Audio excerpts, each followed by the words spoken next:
बनाया है। चांद बाबू भंडार खाना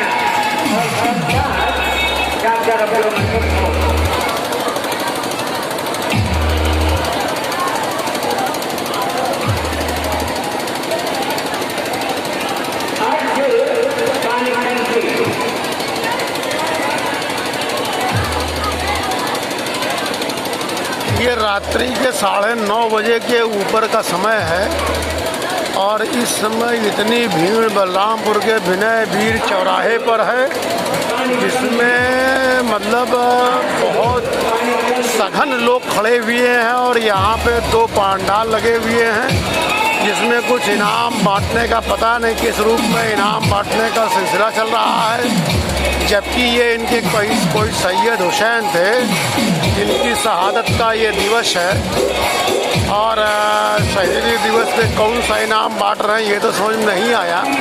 लेकिन इन्होंने बलरामपुर के विनय वीर चौराहे को आज मुहर्रम के दिन पे सारी ताजिया यहाँ पे रुकी हुई है और ये इतना पब्लिक का गैदरिंग इस जगह पे ये करीब 3-4 बजे से अभी तक करीब 5-6 घंटे से लोग यहाँ पे चौराहे पे पूरा जाम लगा हुआ है और प्रशासन भी है यहाँ पे। लेकिन ये जबकि इनका कुछ होगा जिससे कि ये ताज़िया का विसर्जन अब तक हो जाना चाहिए और ऐसी स्थिति में पता नहीं क्या नियम है बलरामपुर में जो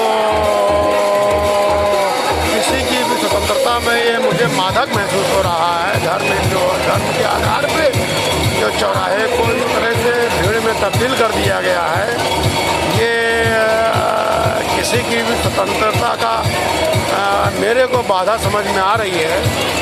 और ऐसी स्थिति में मतलब अगर किसी को मान लीजिए इस चौराहे से किसी प्रकार के इलाज की आवश्यकता हो या इस भीड़ से इस पार से उस पार जाना हो तो व्यक्तिगत रूप से किसी को भी बहुत दिक्कत का सामना करना पड़ सकता है।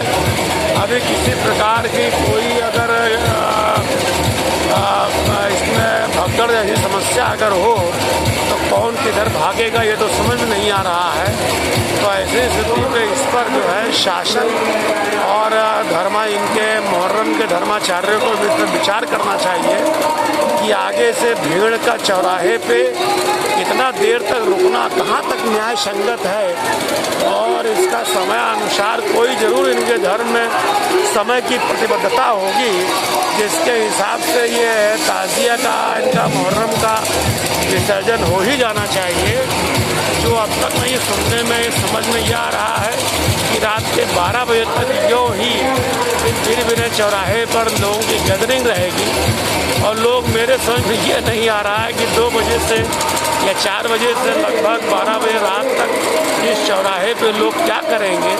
आगे से इन धर्माचार्यों को इस बात पर विचार करना चाहिए कि ये शहीदी दिवस पे ये कौन सा इनाम बांट रहे हैं और आगे आने वाले समय में इस मुहर्रम दिवस पे पुनर्विचार करते हुए इस इनाम देने की व्यवस्था को इनको स्थगित करना चाहिए और ये मुहर्रम समय अनुसार जनता की आज़ादी को दृष्टिगत रखते हुए और एक समय के अनुसार जो है इसको विसर्जित हो ही जाना चाहिए।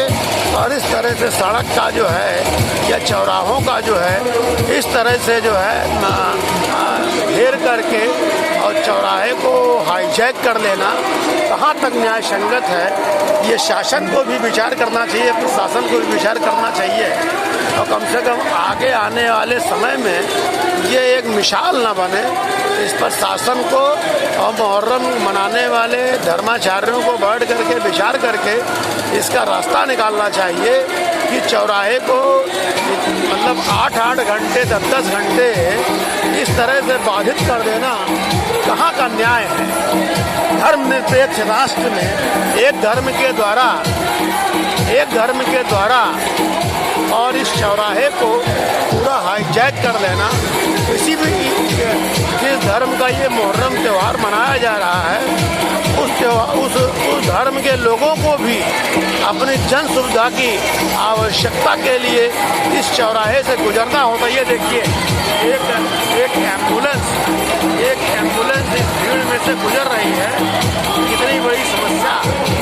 बहुत धीमे ये एम्बुलेंस निकल रही है।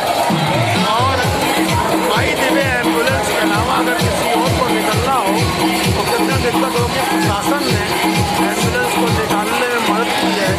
अगर किसी पेशेंट के पास मान लीजिए जीवन के 2-4-5 मिनट बचे हों तो 2-4-5 मिनट तो उसको इस भीड़ में निकल जाएगा, तो वो शरीर से अपने हाथ धो सकता है।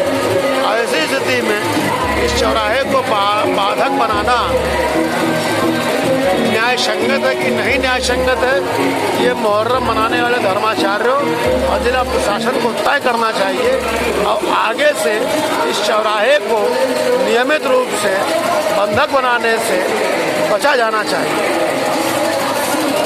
और मान लीजिए जिस धर्म के लोग मुहर्रम मना रहे हैं, अगर इन्हीं धर्म के लोगों को इस बीच से इस पार से उस पार जाना हो तो खुद ही इनको तकलीफ का एहसास हो रहा होगा। इस तकलीफ का एहसास करते हुए इनको विचार करना चाहिए कि हमें आगे इस चौराहे को बाधक करना है कि नहीं करना है। RNT news live Balrampur, Muharram दिवस दिनांक 17 जुलाई 2024।